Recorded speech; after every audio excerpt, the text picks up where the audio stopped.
Eh, Contento de estar aquí participando en este coloquio, digamos, muy interesante de todas las, yo no he podido participar en muchas, digamos, pero sí, obviamente, los títulos entusiasman mucho. Y en realidad, lo que voy a hacer yo es darle un enfoque químico, digamos, porque he visto algunas charlas que han sido fundamentalmente biológicas muy interesantes, pero creo que el enfoque químico a nuestra área, digamos, es súper interesante, sobre todo porque en nuestra área es algo muy particular que tiene que ver con la multidisciplina, ¿vale? Sí, que tiene que ver con incluso con la transdisciplina, que es donde mucha gente aporta, digamos, al desarrollo del entendimiento de particularmente alguna enfermedad, el entendimiento, digamos, de los mecanismos y con ello, obviamente, la búsqueda de la mejora. En general, nosotros trabajamos en lo que podemos llamar lo que se denomina la química médica, que es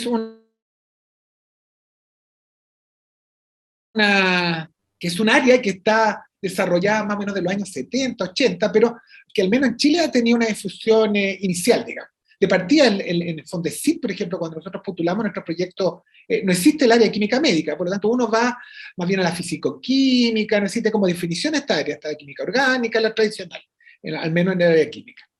Y para entender un poco lo que es, y va a resonar un poco con lo que hacemos habitualmente cuando trabajamos en todas nuestras investigaciones, la química medicinal es una disciplina que involucra aspectos de ciencia biológica, médicas y farmacéuticas, donde en la parte farmacéutica obviamente hay mucha química presente, que obviamente trata de descubrir, diseñar, identificar compuestos biológicamente activos.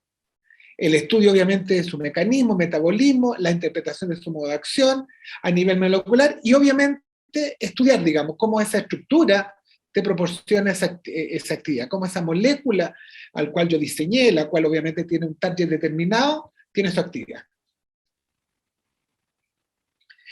Obviamente, cuando nosotros trabajamos en esta área, lo que queremos en la mayoría es diseñar un nuevo medicamento. Y eso es realmente muy costoso, digamos. Aquí tienen un desplazo, una tabla, digamos, un slide donde se ven los años en lo que costaría diseñar un medicamento. De 10.000 compuestos, aproximadamente a los 15 años recién podemos sacar un fármaco aprobado y que pueda ser utilizado, digamos.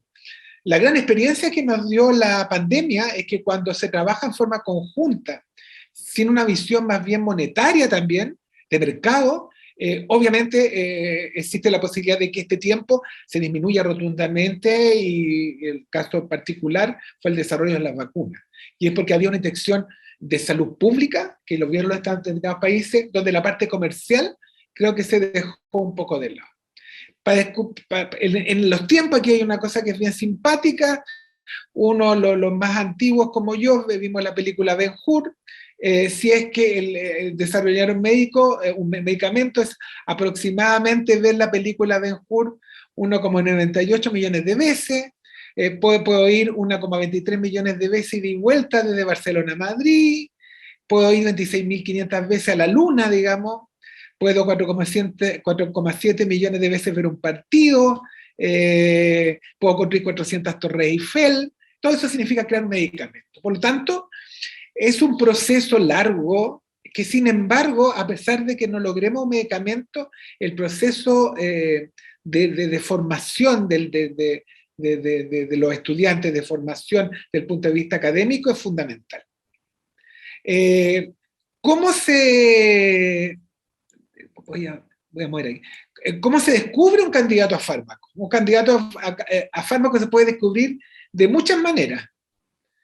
Una manera es la casualidad, vale decir, se me ocurrió una idea, lo que llamamos el ensayo de error, digamos.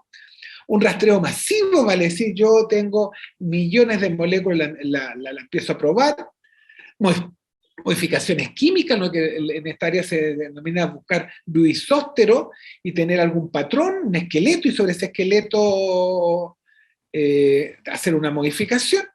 Y lo que se estila últimamente es el diseño racional. Cómo yo a través de el conocimiento que me entregan los fármacos que existen y el desarrollo de técnicas computacionales, yo puedo diseñar un fármaco de manera racional donde no pierda el tiempo en el desarrollo de un fármaco. Antiguamente las industrias farmacéuticas lo que tenían en masividad, digamos, como trabajadores era químico orgánico, gente que sintetizaba. Básicamente todas las industrias farmacéuticas tenían como investigadores a químico orgánico, porque ellos sintetizaban y probaban. En la actualidad, desgraciadamente para los químicos orgánicos, en el área de la industria farmacéutica, ha disminuido su contratación y ha aumentado los químicos teóricos, los modeladores moleculares, en justamente la estrategia de no gastar tanto reactivo, digamos, y ser más racional en su construcción. Cuando ya tenemos un candidato, obviamente la idea es empezar a probarlo. Y hay algunos conceptos que ya se han visto en algunas charlas, el concepto de farmacóforo, ¿no es cierto? Método introducido por Ehrlich, que es cuando un esqueleto molecular se transporta los elementos celular responsables de un compuesto que tenga una actividad biológica. Entonces un farmacóforo es una estructura determinada, un esqueleto que sabemos que tiene características fundamentales, y sobre ese esqueleto puedo mejorar tanto su actividad como su biodisponibilidad a través de modificaciones. El fármaco es el elemento estructural, el farmacóforo es el elemento estructural de un fármaco. Y por lo tanto es fundamental el conocimiento de la estructura correspondiente. Ese farmacóforo debe tener propiedades intrínsecas, y algo habló Mauricio en su charla: volumen, conectividad, tenemos que ver propiedades químicas como el solubilidad, estabilidad, propiedades biológicas, toxicidad, etc. Todo esto lo lleva a su estructura. Y si yo conozco la estructura suficientemente bien, puedo explicar por qué funciona el fármaco, por qué no funciona tan bien, y diseñar nuevos fármacos.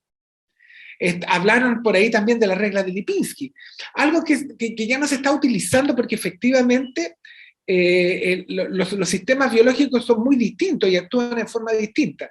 Y efectivamente hay algunos fármacos que no cumplen con las reglas de Lipinski y sin embargo tienen muy buena actividad. Sin embargo, es bueno como tener como una primera approach, como primer screening, si lo que nosotros pensamos como futuro fármaco cumple o no.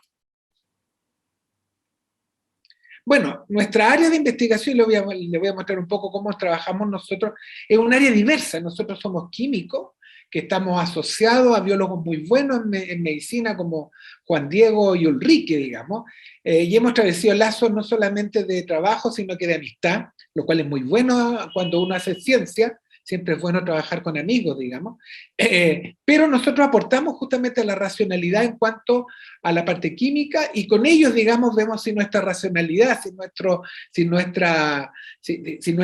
nuestra mirada química funciona a nivel biológico. Entonces tenemos diferentes áreas en nuestro grupo de laboratorio donde trabajamos con diferentes estrategias. Entonces yo les voy a comentar algunas estrategias que hemos tenido, fundamentalmente en el área de antiparasitario, para que vean cuál es nuestra mentalidad cuando vemos a un futuro potencial. Entonces, obviamente, existen muchos fármacos a nivel biológico que son incluso clínicos, y que obviamente tienen bastantes dificultades, porque si fueran muy buenos no estaríamos estudiando nuevos fármacos. Obviamente tienen efectos secundarios que son súper nocivos, y por lo tanto esta búsqueda aún existe, sobre todo en esta área, que es una área podemos llamar de enfermedad del tercer mundo, donde no existe un aporte de las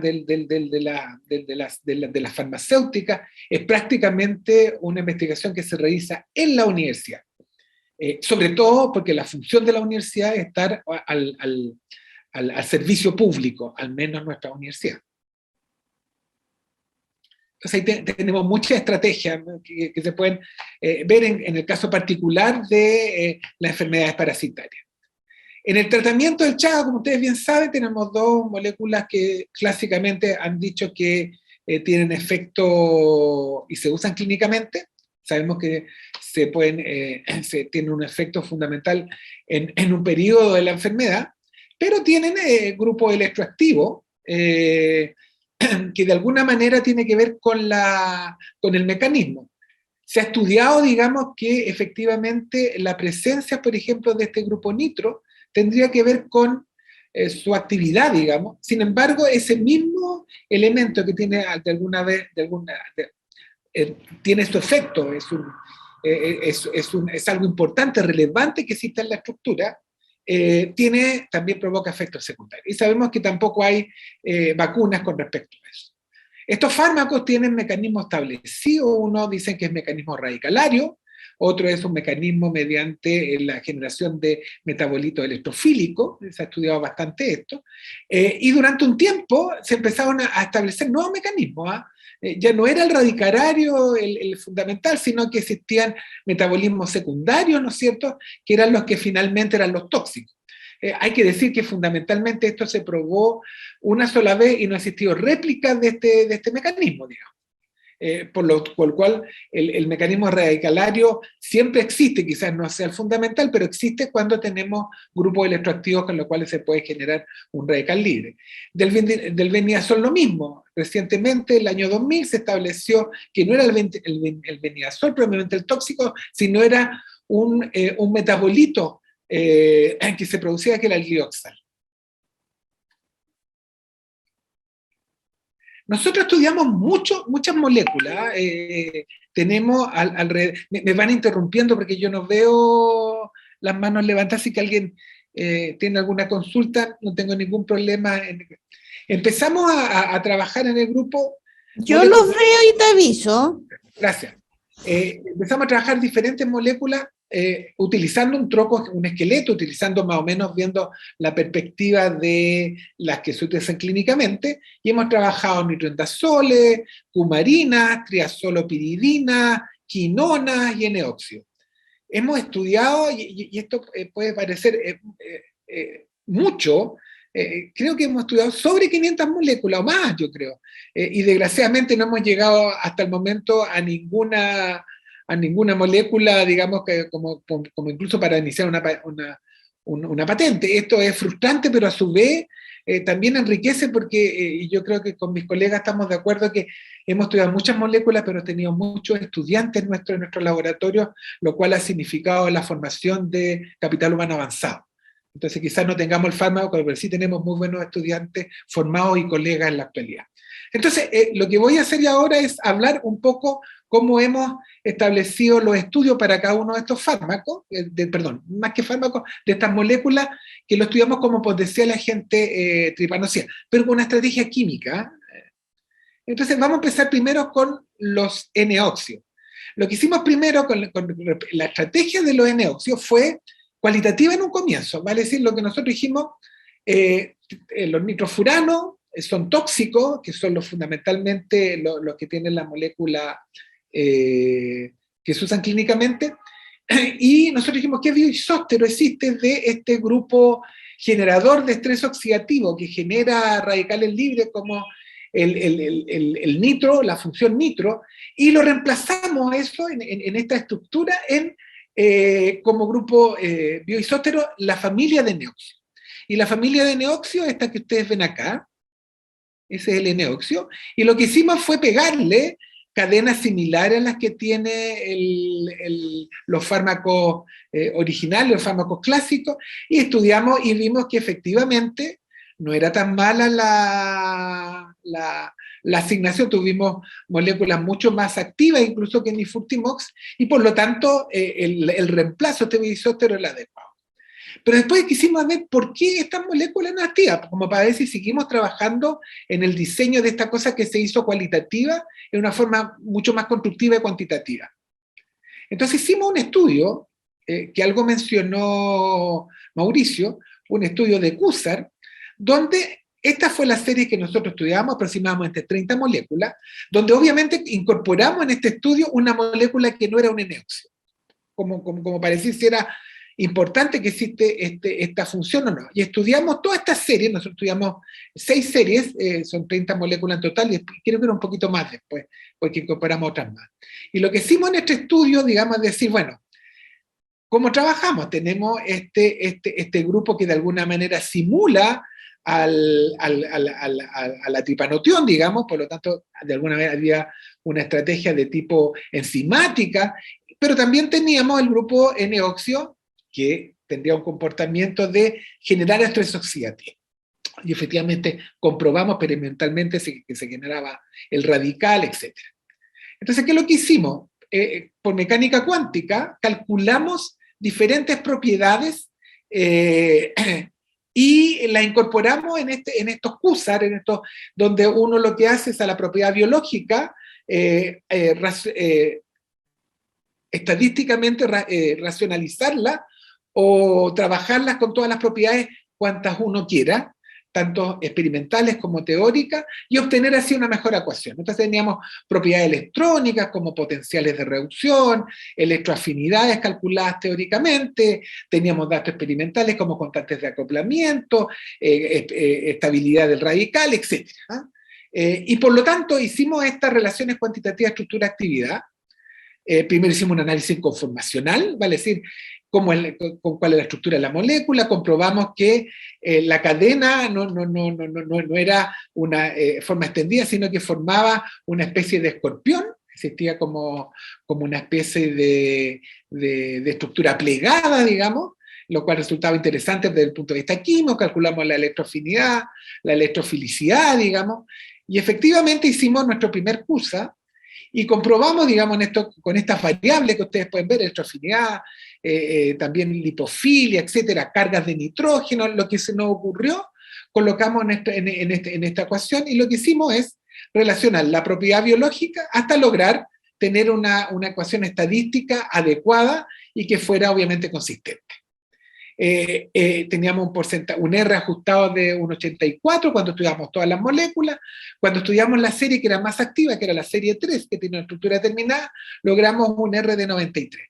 Y ahí vemos cuáles eran las variables más importantes que daban de alguna manera la actividad o que potenciaban la actividad. Obviamente era la presencia de nitrógeno, la nucleofilicidad, vale decir, la posibilidad de que se generara un radical, era lo más importante. La lipofilia también estaba dentro de lo más relevante de las variables que nosotros estudiamos.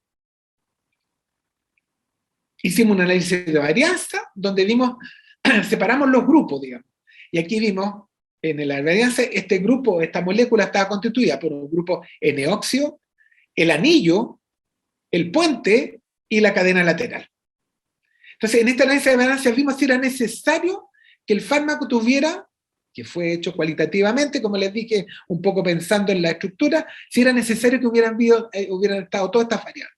Y descubrimos en el análisis de la varianza que cuando teníamos toda la serie, lo más relevante era el grupo N-oxio y el anillo. La cadena lateral y el puente influían muy poco. Y esto se veía fundamentalmente cuando vemos las series más activas, donde incluso más que el anillo, lo más relevante era el N-oxio. ¿A qué nos llevó este resultado? A que posteriormente, y lo estamos haciendo ahora, digamos, sintetizar moléculas teniendo estos conceptos, digamos, y estratégicamente diseñar fármacos a través de este análisis racional de las moléculas. Con respecto a los nitroindazoles, también ocurrió exactamente lo mismo. Nosotros sabíamos que los nitroindazoles, haciendo un estudio bibliográfico, tenían unas propiedades interesantísimas en un amplio espectro, eran anticancerígenas, agonistas de serotonina, actividad antiinflamatoria. Entonces, efectivamente existía un colega en España que sintetizaba nitroindazoles con un objetivo distinto a estudiar estos fármacos como antiparasitarios. Entonces conversamos con él y contrario a lo que hacíamos nosotros, que es medir las propiedades físico-químicas, hicimos el proceso al revés.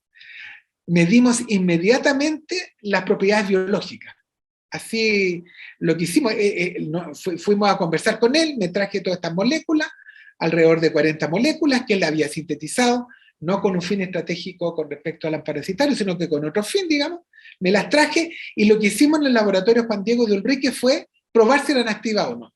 sea, ni siquiera vimos estructura. Teníamos 3 tipos de moléculas, 3 tipos de familias, y descubrimos que sí, digamos, eran importantes desde el punto de vista antiparasitario, antichagásico, tenían una potencia moderada, les repito que no, estratégicamente no fueron diseñados de esa manera, y por lo tanto lo que hicimos es, efectivamente tenemos una familia interesante con la cual podemos, de alguna manera, si racionalizamos nuestros resultados, poder diseñar ahora sí moléculas con un fin específico.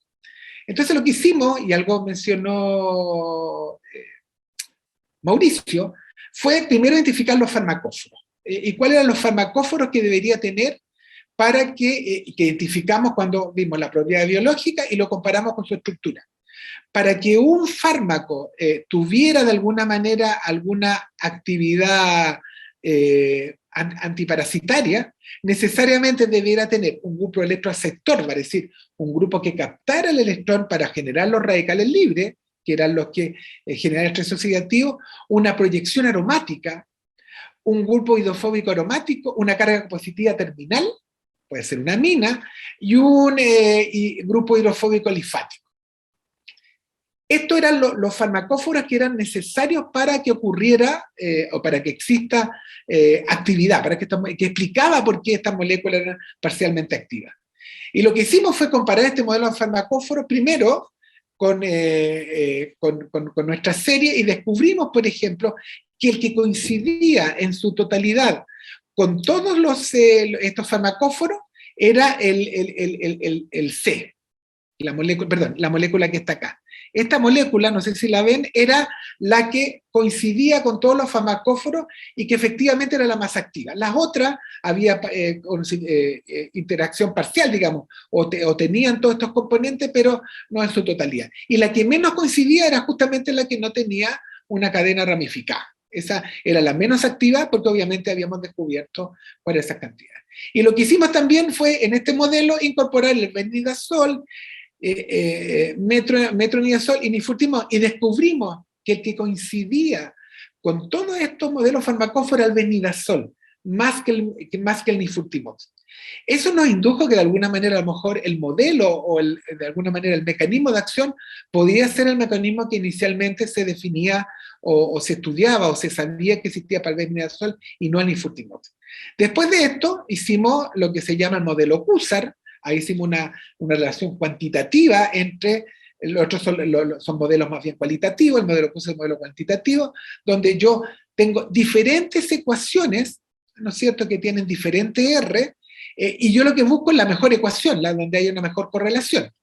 Y la mejor correlación, que fue la ecuación primera, obviamente decía que para que este funcionara era muy importante la lipofilia, era muy importante tener un grupo hidroxilo, establecido en alguna parte, tener átomos de nitrógeno y tener, digamos, un grupo electroactivo. Eso era fundamental.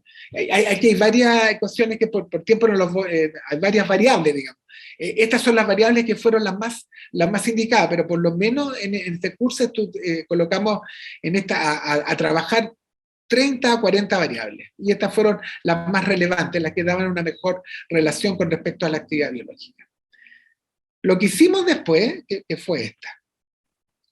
Bueno, como dijimos, bueno, se producen radicales libres, efectivamente hicimos los estudios químicos que nosotros hacemos, calculamos los potenciales de reducción, vimos que existían los mecanismos del grupo nitro, lo caracterizamos. Esto es una cosa muy química, digamos que es muy importante para nosotros en nuestra área, caracterizar la molécula en todas sus propiedades físico-químicas.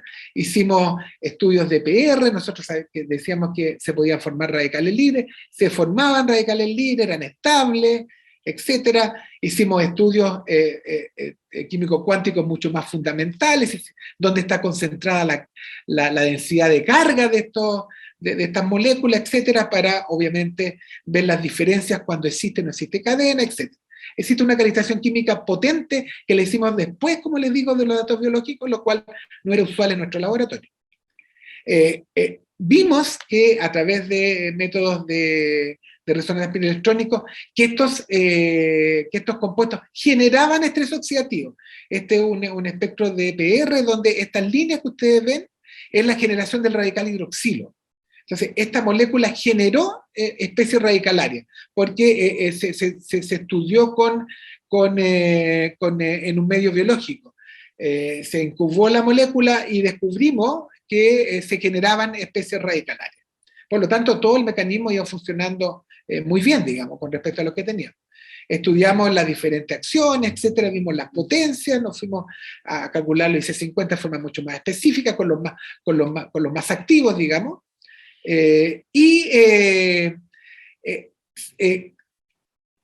Con todo estos parámetros que teníamos, aún no nos salía, digamos, que la potencia era solamente adscrita a la generación radicalaria.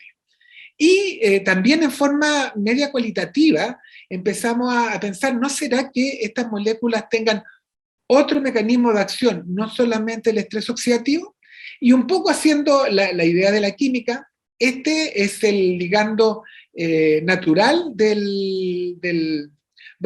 uno de los antagonistas uno de los ligandos, del Trypanosoma cruzi, esa estructura, y lo que hicimos nosotros fue cualitativamente ver si existía alguna homologación con respecto a nuestras moléculas, y descubrimos que sí, pues si uno superponía, diría, mira, existe esta posibilidad. ¿Y qué es lo que hicimos? Hacer un estudio de docking y de modelación molecular, y empezamos a incluir estas moléculas en el modelo que teníamos de Trypanosoma cruzi. Ahí está el ligando clásico que se utiliza como antagonismo de cruzi, y colocamos las nuestras. ¿Y qué descubrimos? Que efectivamente estos tenían mejor capacidad, se unían mejor que el ligando que se utilizaba en los estudios de inhibición. Pero sí descubrimos que efectivamente la cavidad activa de la enzima de Trypanosoma cruzi era muy grande, y por lo tanto efectivamente no tomaba toda la cavidad de estas moléculas, sino que se centraba en un área del sitio activo. Entonces, ¿qué es lo que hicimos? Ahora sí vino la parte racional, hablamos con nuestros amigos en España, y sintetizamos nuevos compuestos en base a lo que requeríamos, siempre tener un grupo electroactivo, siempre tener un anillo aromático, que lo acompañara, tener elementos más electroafines como el cloro, pero además creamos unos dímeros, porque dado que esta molécula sabíamos que entraba que de alguna manera reaccionaba con el sitio activo desde el punto de vista teórico, y faltaba un poco más de dimensión, digamos, ser un poquito más grande, creamos los dímeros. Y efectivamente se crearon estos dímeros de nitroendazoles, los cuales los estudiamos, fueron activos, estudiamos su parte biológica, etcétera, eran todos, iban por el mecanismo de estrés oxidativo, etcétera, generaban estrés oxidativo, y no está acá, y hicimos ensayos enzimáticos, ¿sí? Fueron a hacer en Alemania, y efectivamente lo que decía la parte teórica era que tenían, no te puedo decir que era excelente, pero sí medían la enzima, y por lo tanto lo que estamos, digamos, dentro de lo que podemos es buscar unas moléculas 3.0 para buscar, obviamente, nuevos fármacos, donde cada vez estamos llegando a una molécula más activa.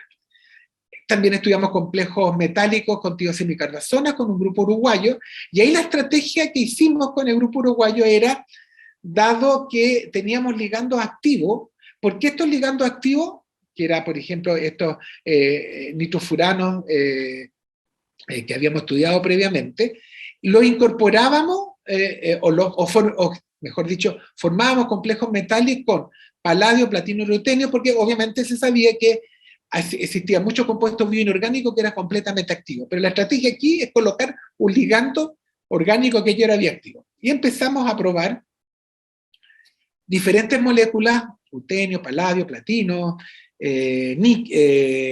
fundamentalmente bidentados, con fenantrolinas, con diferentes ligandos, Y fuimos descubriendo que efectivamente cuando incorporábamos el metal, íbamos mejorando la actividad. Es más, este grupo que está acá tiene propiedades de hacerlo más hidrofílico el compuesto. Entonces, nosotros podíamos modelar, colocando diferentes ligandos, modelar también diferentes propiedades. Entonces nos acercamos, digamos, a tener fármacos con muy, muy buena actividad, que obviamente el paso que viene ahora es hacer ensayos más bien en ratones, digamos, porque realmente fueron mucho mejor que los ligandos de partida.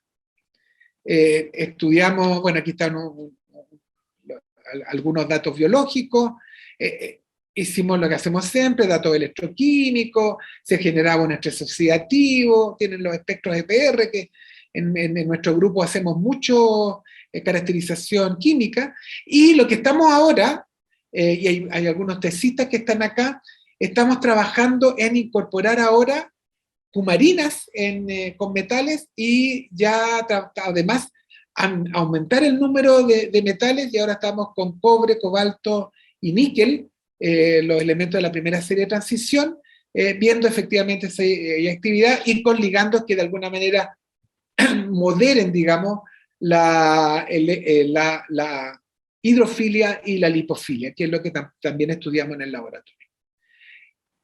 Hay un estudiante nuestro que ahora es colega, digamos, que estudió una familia de triazolospiridina. Y lo que sabíamos, digamos, es que las quinonas eran fundamentalmente, había mucho estudio de quinona hace mucho tiempo, que sabíamos que tenían un cierto grado de potencialidad como antiparasitario. Entonces teníamos que las quinonas, nosotros estudiábamos estos triazolopiridina con unas colegas de Valencia. Habíamos visto que existía un fluconazol, que era un elemento, un fármaco que se había probado y estaba como potencial agente antiparasitario antichagásico, donde el mecanismo ese que era distinto, era totalmente distinto. Y era la inhibición de la cadena de generación del ergosterol. O sea, aquí no era generación de radicales libres, fundamentalmente estos compuestos, sino que era inhibición de una de las enzimas que era la precursora del ergosterol. Y lo que hicimos es, la CIP51, es estudiar, digamos, efectivamente estos compuestos. Obviamente cuando se inhibe esa enzima, se inhibe la síntesis del ergosterol. Y lo que teníamos, bueno, en la bibliografía existía el fluconazol, el itraconazol, que se habían probado como buenos inhibidores de la enzima. Se habían hecho estudios de modelación molecular, efectivamente el sitio activo, la característica que tenía, sí que era un sitio activo muy grande, digamos, y por eso se sintetizó el itraconazol, digamos, conociendo el sitio activo, y obviamente resultó mucho más activo que el fluconazol. Nosotros teníamos, bueno, y también vimos que la dualidad, ¿vale? Sí, cuando existían moléculas que tenían el grupo triazolo, pero también tenían los grupos quinónicos, también eran muy buenos agentes antiparasitarios, y este es el caso particular de estas moléculas que tenían un muy buen IC50. Nosotros con la doctora Belén Abalta habíamos estudiado estos compuestos, no como antiparasitarios, que son siempre nuestro inicio. Estos compuestos se estudiaban como inhibidores de alguna enzima en particular. Y lo que nosotros le hacíamos a Belén era un estudio de caracterización química. Ella es una muy buena química orgánica, una muy buena amiga, y una vez nos juntamos y dijimos, oye, ¿existe alguna potencialidad de estas moléculas con respecto a las partes biológicas? Y dijimos, sí, porque cuando empezamos a estudiar la bibliografía, existían moléculas y existían estos grupos como fluconazol y estas quinonas, y nuestro colega Michel Lapierre hizo su tesis doctoral en efectivamente ver si estos compuestos, que no fueron sintetizados como antichagásicos, sino que eran los propulsores, tenían actividad biológica. Y obviamente teníamos los dos farmacóforos, que era el grupo carbonilo, que de alguna manera pensamos que podría generar radical libre, y el grupo triazol, que podía inhibir la cadena de síntesis del ergosterol.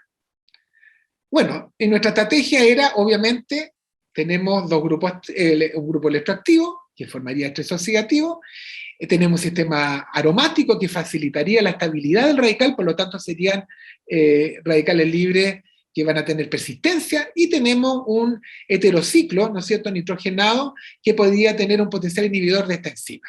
Y por lo tanto, con estos dos targets, o estos dos blancos, podemos matar al parásito. Estudiamos aproximadamente unos 30 compuestos, estos son algunos, digamos, de las familias, digamos, y lo que hicimos fue, primero, ver su actividad. Tenían obviamente una actividad moderada, les recuerdo que estos no estaban pensados así en una estrategia como antichagásicos, pero sí tenían una actividad, por lo tanto nuestra idea no era tan loca, digamos. Nos quedamos con 3 compuestos, los más activos, digamos, y lo que hicimos fue, obviamente, hacerles estudiarlos en todos los estadios, digamos, tenían una actividad interesante, unos más que otros, digamos, y por lo tanto no era tan malo pensar en que estas moléculas podrían tener finalmente una estrategia de desarrollo de fármaco en el futuro. Obviamente digo obviamente porque para mí es tan obvio, digamos, cuando uno hace este estudio racional, se generaron radicales libres. Es decir, todas estas moléculas generaban radicales libres, se generaba estrés oxidativo. Nosotros hicimos experimentos donde descubrimos, estos son en medios biológicos, donde descubrimos que se generaban especies radicalarias, generalmente o era el grupo superóxido, perdón, el anión superóxido, el grupo hidroxilo, y por lo tanto nuestro mecanismo de estrés estaba bien. Ahora, no necesariamente era el mecanismo con el cual se explicaba totalmente la actividad biológica que tenía.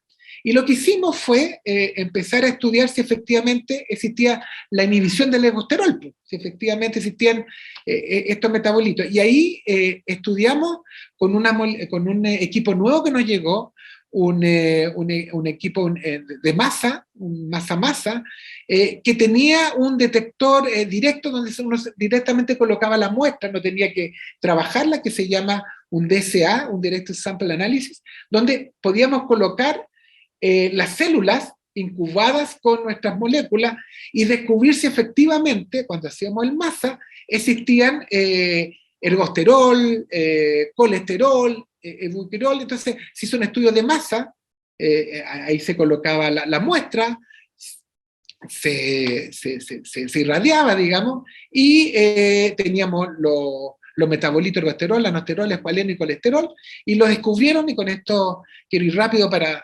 conversar un poco con la estrategia, y lo que descubrió Mitchell, que efectivamente en las muestras biológicas existía colesterol, ergosterol, anosterol y escualeno, y cuando yo de alguna manera colocaba las moléculas biológicamente activas, o nuestras moléculas biológicamente activas, existía una inhibición de estas moléculas. Aquí hay un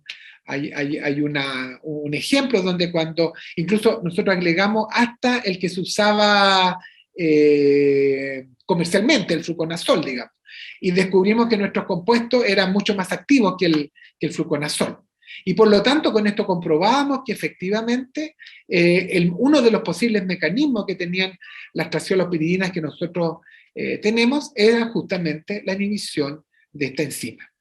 ¿Qué es lo que hicimos con esto? Comprobar que efectivamente había un traspaso de la membrana. Nosotros hicimos estudios también de lipofilia, etc.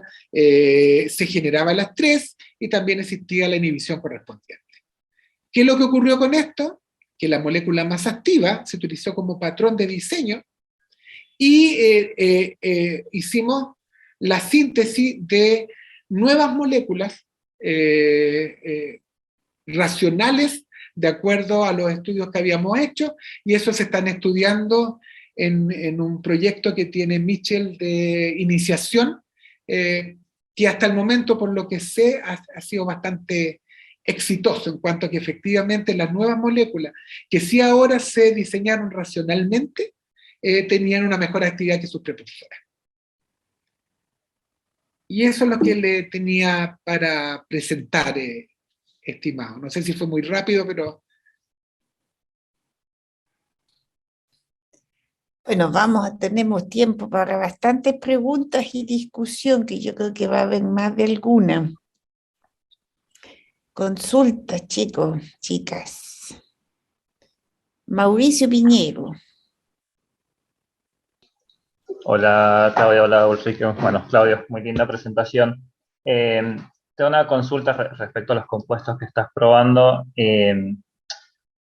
No soy químico, así que corregime si me equivoco, pero ¿tienen alguna similitud con los alcaloides? Por lo que veo en la estructura está heterociclos nitrogenados, bueno, como decís vos, anhídros con aromáticos y demás. ¿Tenés alguna referencia, digamos, o similitud de estas actividades enzimáticas con alcaloides? Nosotros no en particular, pero sí existen varias líneas de investigación que están justamente con eso. Lo que sí no estamos trabajando ahora, y el trabajo que tiene Mauricio Moncada, que él vio bien interesante una relación que nosotros estudiamos en el laboratorio, antioxidantes naturales y antioxidantes sintetizados. Y hay un estudio iniciales que han visto que los antioxidantes tienen una muy buena capacidad, de alguna manera, antiparasitaria, fundamentalmente el resveratrol.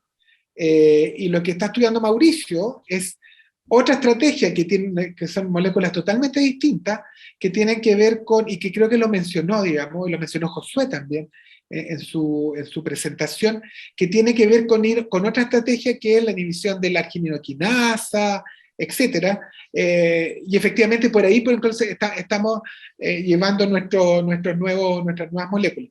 Lo que sí nos ha dado muy buen resultado y que estamos muy potenciando eso es el área bioinorgánica. Realmente los compuestos metálicos, organometálicos, han sido con una muy buena IC50, y lo más interesante es que como tú al metal le puedes colocar un ligando activo, pero también puedes modular otras propiedades, como puede ser la solubilidad, como puede ser la lipofilia, incluso agregar otro ligando con otro blanco para otra enfermedad. En general, los compuestos antichagásicos funcionan muy bien, también como anticancerígenos. Y lo que hemos hecho nosotros es, en otro trabajo, es agregar el ligando tradicional que se ocupa y que nos dio bastante bien como ligando orgánico contra Cruci, agregar un ligando que funcione también como un blanco para cáncer, y lo hemos probado en ambos casos. Entonces, si tú me preguntas de todo lo que hemos estudiado, no me metería con alcaloides porque sería de nuevo meterse de cero, digamos, lo cual no es malo, digamos, es seguir por el lado de los complejos organometálicos. Yo creo que ahí va a existir en el futuro un buen fármaco. Bien, perfecto, muchas gracias. Mira, y respecto, me quedó una duda al modelo del farmacóforo.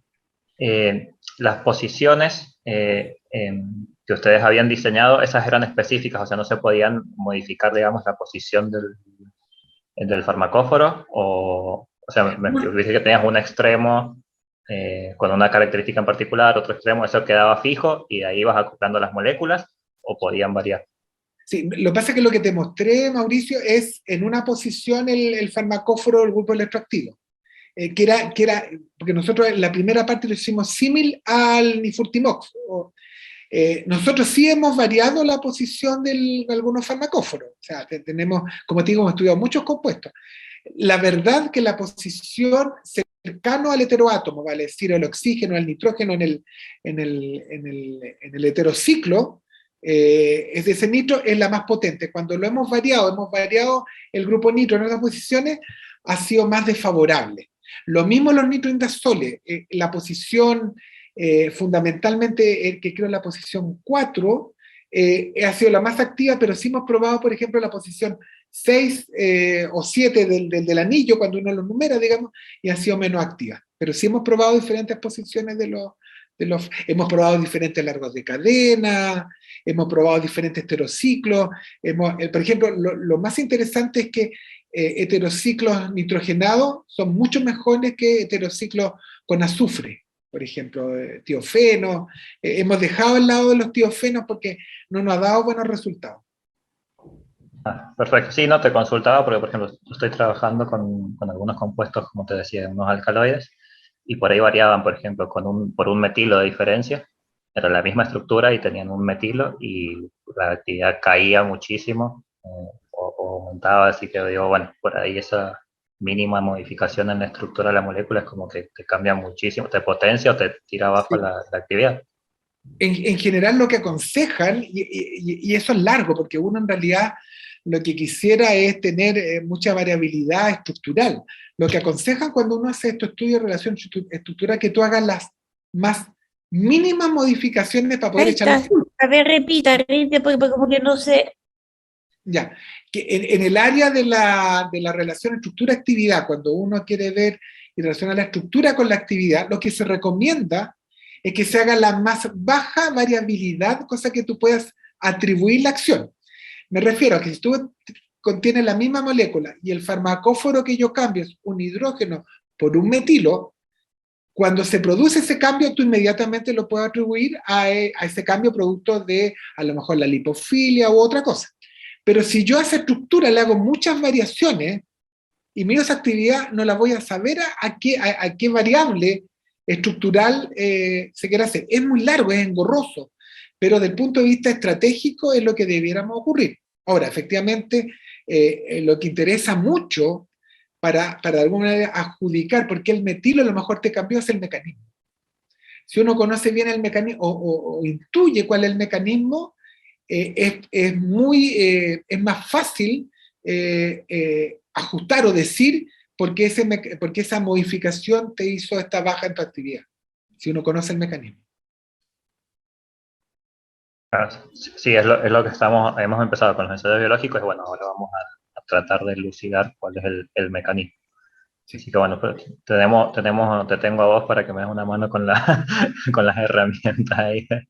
No hay problema, Mauricio. Vale, gracias. Yo creo que está feliz, Claudio, en ayudar. Más preguntas.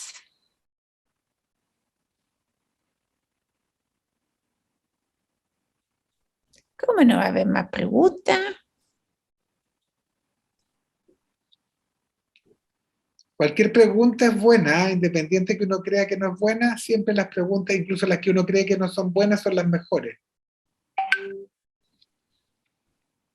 Oye, a mí me saltó una duda en eso de los compuestos del Michel-Lapierre, que vieron el efecto tripanocida en epimastigotes, tripos y amastigotes.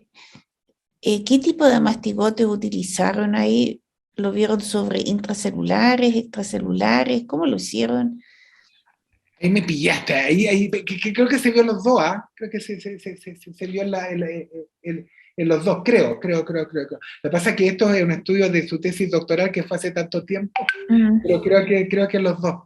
Y se estudió en tripo, epi y amastigote. Claro, pero como te aparecía ahí en la tabla, el dato sobre la mastigote, digamos, porcentaje de viabilidad, entonces ahí me saltó la duda. Sí, Yo me acuerdo, es extracelular. Extracelular, ya. Ah, Gracias, muy bien. Mauricio. ¿Qué haríamos sin el Mauri? La memoria es lo único que me queda, dice. Ya, salió. ¿Alguna otra pregunta?